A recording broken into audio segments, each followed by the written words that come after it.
আসসালামু আলাইকুম প্রিয় শিক্ষার্থীরা, শাকিলস একাডেমিক কেয়ারের পক্ষ থেকে তোমাদেরকে স্বাগতম। গণিতের সংক্ষিপ্ত প্রস্তুতির অংশ হিসেবে আমরা ইতোপূর্বে দুইটা ক্লাস নিয়েছি, প্রথম পর্ব এবং দ্বিতীয় পর্ব। আজকে তারই ধারাবাহিকতায় আমরা 3 নম্বর পর্ব দেখব এবং আজকে আমরা যে অংশটা দেখব সেটা হচ্ছে ত্রিকোণমিতি এবং পরিসংখ্যানের সংক্ষিপ্ত প্রশ্নগুলো। এখান থেকে যে প্রশ্নগুলো আসার মতো গুরুত্বপূর্ণ আমরা সেই প্রশ্নগুলো শুধু দেখব। তোমাদের উচিত হবে আমাদের প্রশ্নগুলো অগ্রাধিকার দিয়ে নিজেদের যত বেশি প্রস্তুতি নেওয়া যায় তত বেশি প্রস্তুতি সম্পন্ন করতে হবে। তো চলো আজকে আমরা শুরু করি।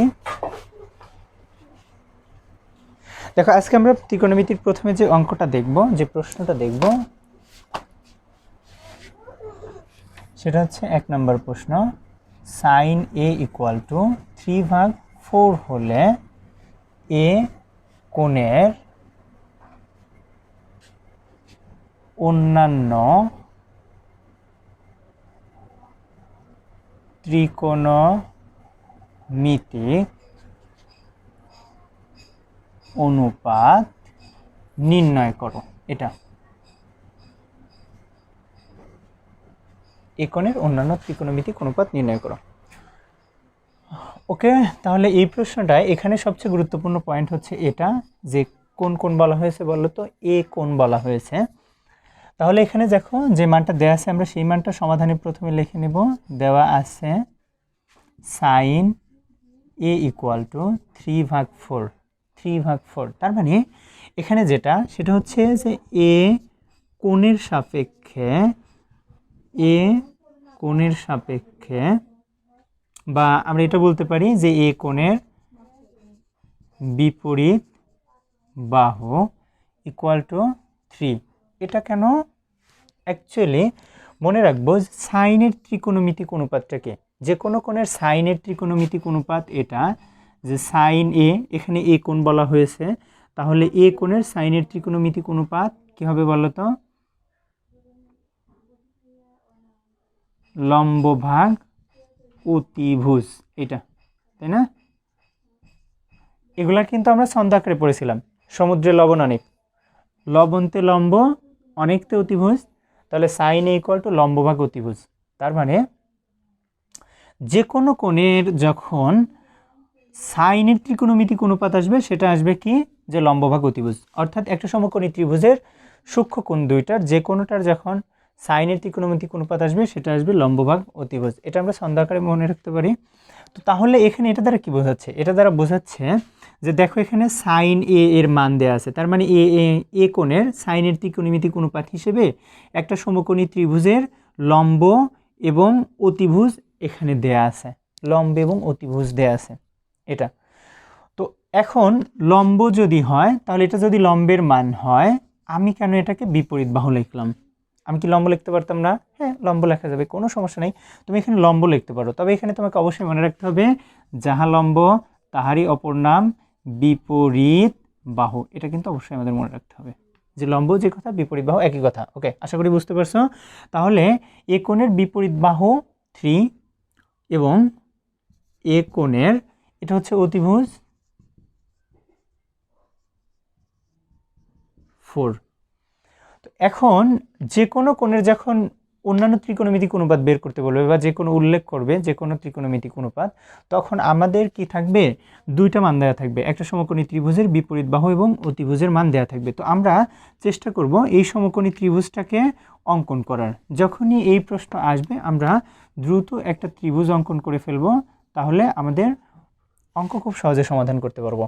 দেখো এখানে এ কোণ বলা হয়েছে, তুমি এটাকে এ বলতে পারো, এটারে বি বলতে পারো, এটাকে সি বলতে পারো, অথবা তুমি নামকরণ যে কোনোটা করতে পারো, যে এটা এ, এটা বি, এটা সি, ইট ডাজেন্ট ম্যাটার, তুমি যে কোনোটাকে নামকরণ করতে পারো। অথবা তুমি বলতে পারতা যে স্যার এটা এ, এটা সি, এটা বি, ইটস ওকে, কোনো সমস্যা নেই, তুমি যে কোনোটাকেই নামকরণ করতে পারো। তাহলে এ বি সি। এখন সবচেয়ে গুরুত্বপূর্ণ বিষয় এটা যে তোমাকে এই কোণটা বুঝতে হবে যে এ কোণ বলা হয়েছে, তাহলে এই যে এ কোণ, এটাকে আমরা কোণ বিবেচনা করব, এটাকে সূক্ষ্ম কোণ বিবেচনা করব। অর্থাৎ এই কোণের সাপেক্ষে আমার লম্ব কোণটা হবে এই কোণের বিপরীত বাহু। লম্বের অপর নাম কি বলেছি বলো তো? বিপরীত বাহু। তাহলে এই কোণের বিপরীত বাহু কোনটা?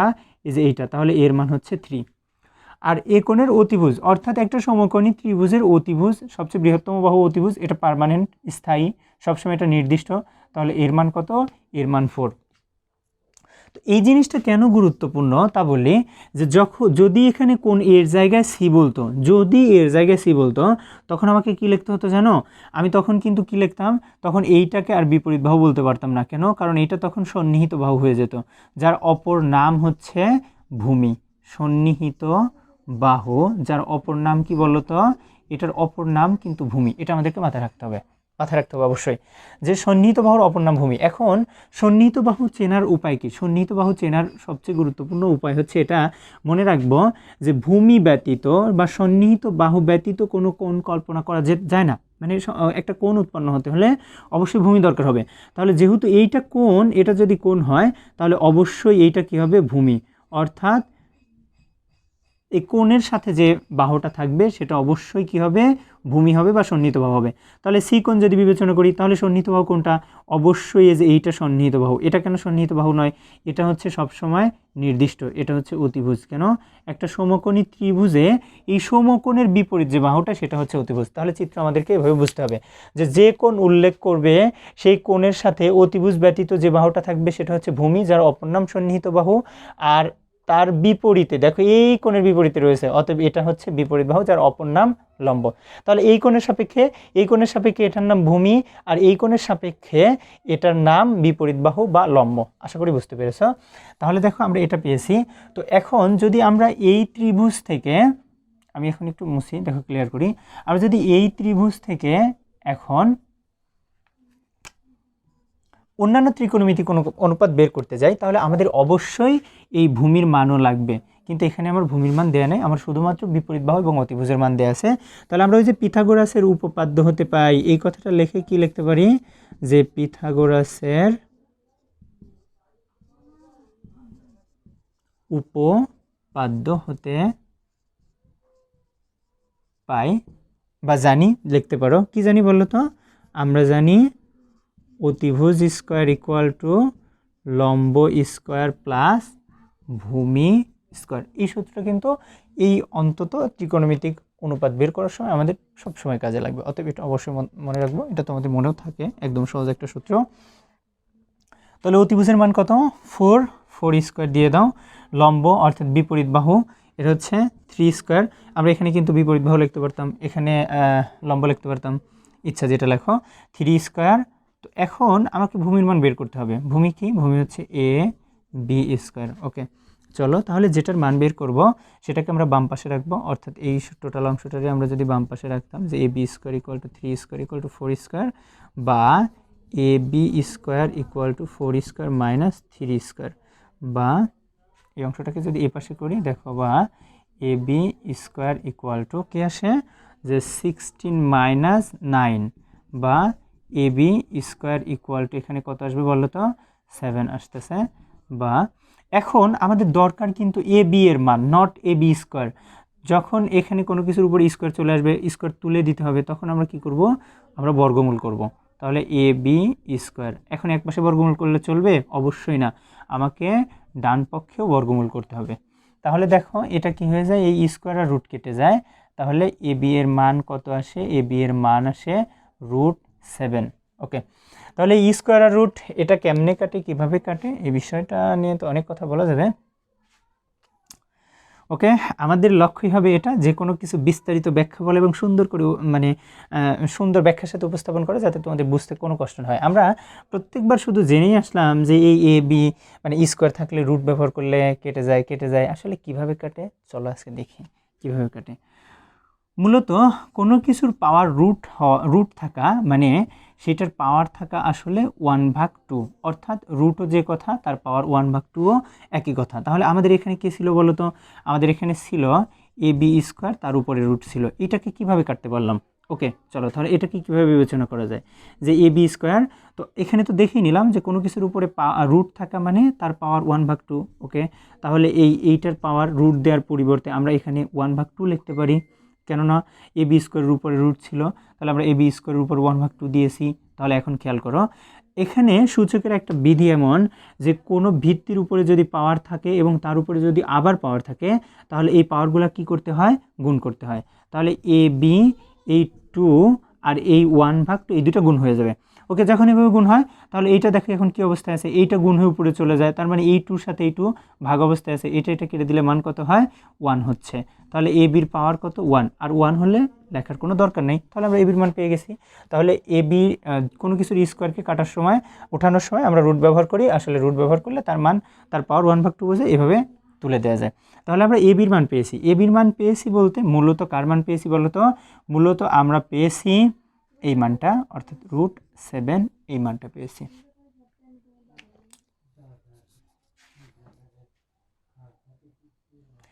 ওকে, কাইন্ডলি তোমরা এতটুকু অংশে একটু স্ক্রিনশট দিয়ে নাও, আমরা এটা মুছে দিই, এর পরের অংশটা করি যদি। তাহলে দেখো আমরা এই পর্যন্ত পেয়েছি, অর্থাৎ এ বির মান পেয়েছি আমরা √7। যদি √7 পাই তাহলে এ কোণের অন্যান্য ত্রিকোণমিতিক অনুপাতকে আমরা লিখতে পারবো।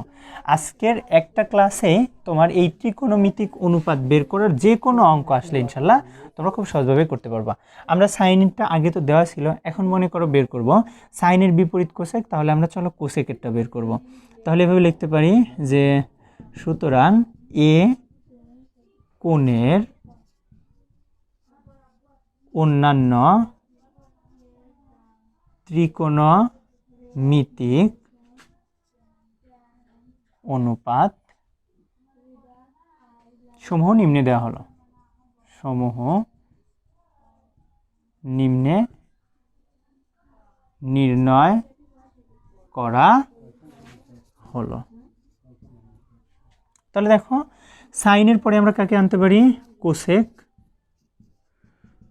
কোসেক এ, এই যে এ কোণের বলা হয়েছে, তো কোসেক এ এটা তোমরা এটা কিন্তু মনে রাখা লাগবে যে সাইনের বিপরীত কোসেক, সাইনের বিপরীত কোসেক এটা। তো সাইনের বিপরীত যেহেতু কোসেক, তাহলে কি হয়, সাইনের যদি 3/4 হয় তাহলে কোসেকের আসবে 4/3। এটা ব্যাখ্যা না বলে কেমনি এভাবে বুঝবো যে এটাই 4/3 হবে, চলো দেখি। আসলে কোনো কিছু কোনোটার বিপরীত মানে বোঝায় যে এইভাবে বোঝায় যে 1/কোসেকে, এইটা সাইন এ ইকুয়াল টু 1/কোসেকে, বা এটা কীভাবে লেখা যায় যে কোসেক এ ইকুয়াল টু 1/সাইন এ, এইভাবে লেখা যাবে। তো আমরা কি শিখলাম বলো তো, যে 1/সাইন এ, অর্থাৎ এ কোণের সাইনের ত্রিকোণমিতিক অনুপাত শিখলাম আমরা, লম্বভাগ অতিভুজ এইটা। তো এই লাইনে খেয়াল করো, এইটা তারপরে ভাগ আছে এই অংশটা, তো যখন কোনো কিছু এইভাবে ভাগ আকারে থাকে ওইটাকে গুণ আকারে লিখলে আমরা ভাগের পরিবর্তে যখন গুণ চিহ্ন ব্যবহার করব তখন এই নিচের ভগ্নাংশটা উল্টে যাবে, তার মানে হর লবের জায়গায় যাবে, লব হরের জায়গায় আসবে। তাহলে এটা কি আসে বলো তো, অতিভুজ ভাগ লম্ব, এটা আসে।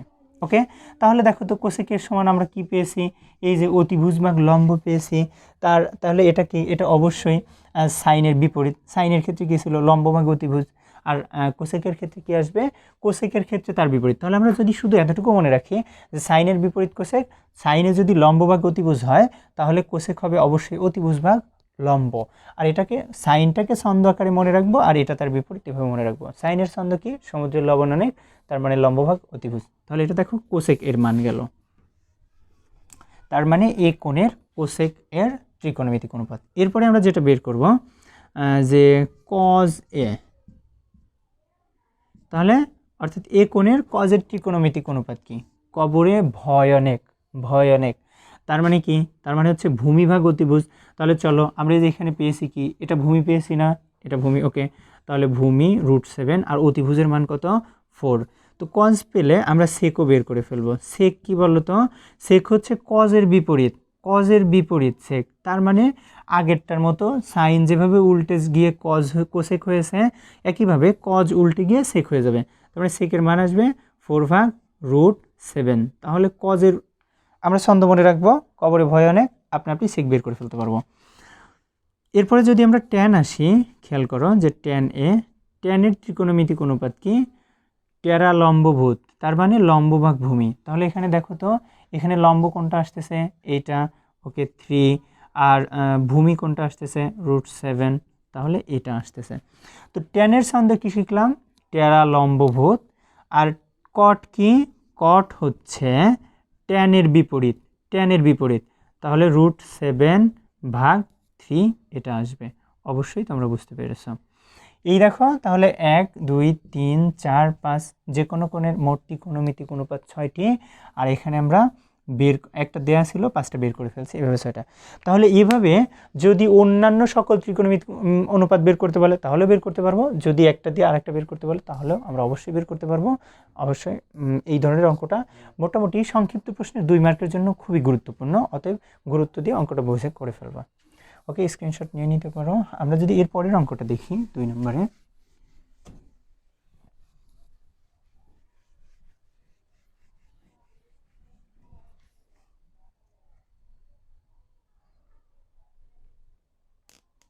ওকে দেখো 1/sec² প্লাস 1/cosec²। এটা এর মান নির্ণয় করতে বলতে পারে সংক্ষিপ্ত প্রশ্নে, অথবা এভাবে বলতে পারে যে এটা সমান প্রমাণ করো, এটা বাম পক্ষ সমান ডান পক্ষ কি করো প্রমাণ করো, এটা বলতে পারে।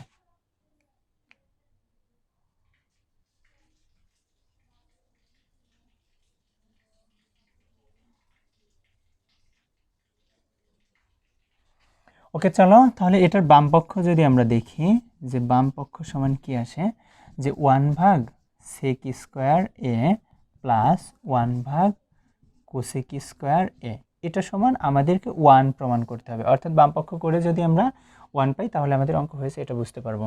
তাহলে 1/sec², এই সেকের পরিবর্তে বলো তো আমরা কি বলতে পারি, cos² বলতে পারি। কেন? কারণ সেকের বিপরীত cos।